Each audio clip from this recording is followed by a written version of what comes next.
যারা ডিম খেতে ভীষণ ভালোবাসো কিন্তু ডিমের ওই একঘেয়েমি রান্না খেয়ে খেয়ে বোর হয়ে গেলে এই রেসিপিটা একবার ট্রাই করতে পারো। খেতে হয় ভীষণই সুন্দর এবং বানানো ভীষণ সহজ। ভাত, রুটি, পরোটা, পোলাও যে কোনো কিছুর সাথে খেতে ভীষণ ভালো লাগবে। আর এই রেসিপিটা বানাতে মেন দরকার পড়ে পালং শাক। এই হয়তো আমার মতো পালং শাক খেতে একদমই পছন্দ করে না, কিন্তু ডিম খেতে ভীষণ ভালোবাসে, তাদেরকেও বলবো এই রেসিপিটা একবার ট্রাই করতে। খাওয়ার সময় একদমই বোঝা যায় না যে এই পদটাতে পালং শাক আছে।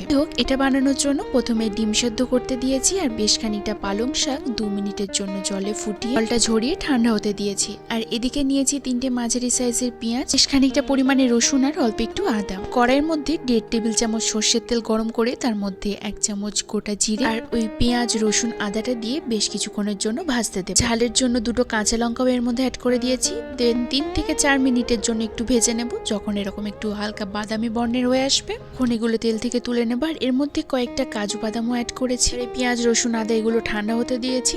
আর অন্যদিকে ডিমটা সেদ্ধ হয়ে গিয়েছে, ডিমটা খোসাটা ছাড়িয়ে ছুরির সাহায্যে ডিমের চারদিকটায় এভাবে একটু কাট করে দিচ্ছি, যার ফলে গ্রেভিটা যেন একটু ভেতরের দিকে পৌঁছায়, তাহলে খেতে বেশ ভালো লাগে। সব ডিমগুলোই আমি এভাবে একটু হালকা করে কাট করে দিয়েছি। আর এদিকে পেঁয়াজ, রসুন, আদাটা ঠান্ডা হয়ে গিয়েছে। এবারে মিক্সি জারের মধ্যে এই সমস্ত কিছু দিয়ে এর মধ্যে দিয়ে দিচ্ছি বেশ খানিকটা পরিমাণে ধনেপাতা আর সেদ্ধ করা পালং শাকটা। একটা স্মুথ পেস্ট তৈরি করে নিচ্ছি। এদিকে পেঁয়াজ, রসুন ভাজার যে তেলটা ছিল তার মধ্যে এই পেস্টটা দিয়ে বেশ কিছুক্ষণ সময় ধরে কষিয়ে যাব। আমি এখানে 2 মিনিটের জন্য কষিয়েছিলাম। আর এই সময় গ্যাসের ফ্লেমটা মিডিয়াম টু লো ফ্লেমে রেখে দিয়েছিলাম। মিনিট পর এর মধ্যে দিয়ে দিচ্ছি স্বাদ মতো নুন। এই রান্নাটাতে আলাদা করে কোনো গুঁড়ো মশলা দেওয়ার প্রয়োজন পড়ে না, কিন্তু ঝালের জন্য তোমরা অল্প একটু লঙ্কার গুঁড়ো ব্যবহার করতেই পারবে। এর মধ্যে সেদ্ধ ডিমগুলো দিয়ে খুব ভালোভাবে মশলার সাথে মিক্সড করে দিচ্ছি। গ্রেভির জন্য বেশ খানিকটা পরিমাণে গরম জল এর মধ্যে অ্যাড করে দিলাম। আর এই সবকিছু খুব ভালো করে মিক্সড করার পর গ্যাসের ফ্লেমটা মিডিয়াম টু লো ফ্লেমে রেখে ফুটতে দেবো। আর ফুটতে ফুটতে দেখা যাবে গ্রেভিটা থেকে বেশ ভালোভাবে তেল ছাড়তে শুরু করে দিয়েছে। একটা কথা বলি, এটা যেহেতু আমি হাঁসের ডিম দিয়ে করছি তাই ডিমটা সেদ্ধ করার পর কিন্তু আমি একটু ভাজিনি। হাঁসের বা মুরগির ডিম যে কোনো ডিম দিয়ে করা যায়।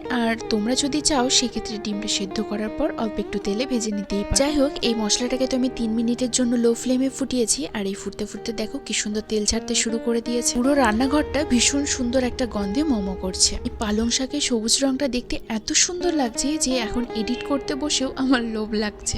যাই হোক, আমাদের ডিম পালং তো রেডি হয়ে গিয়েছে। এবার গ্যাসের ফ্লেমটা অফ করে দিয়েছি আর উপর থেকে ছড়িয়ে দিয়েছি বেশ খানিকটা পরিমাণে ফ্রেশ ক্রিম। যদিও এই ফ্রেশ ক্রিমটা সম্পূর্ণ অপশনাল, আমার কাছে ছিল তাই আমি উপর থেকে একটু ছড়িয়ে দিয়েছি দেখতে ভালো লাগার জন্য। চাইলে এই ফ্রেশ ক্রিমটা নাও দিতে পারো। ব্যাস, শীতকালের রাতের ডিনারে রুটি বা পরোটা যাই হোক, তার সাথে এরকম গাঢ় সবুজ রঙের ঝাল ঝাল ডিম পালং কিন্তু এক কথায় অসম্ভব সুন্দর লাগছিল। আর এই হাঁসের ডিমের হলুদ কুসুমটার সাথে এই সবুজ রংটা কি দারুণ লাগছে, তাই না? তোমরা কিন্তু আমাকে কমেন্টে অবশ্যই জানিও তোমাদের এই রেসিপিটা কেমন লাগলো।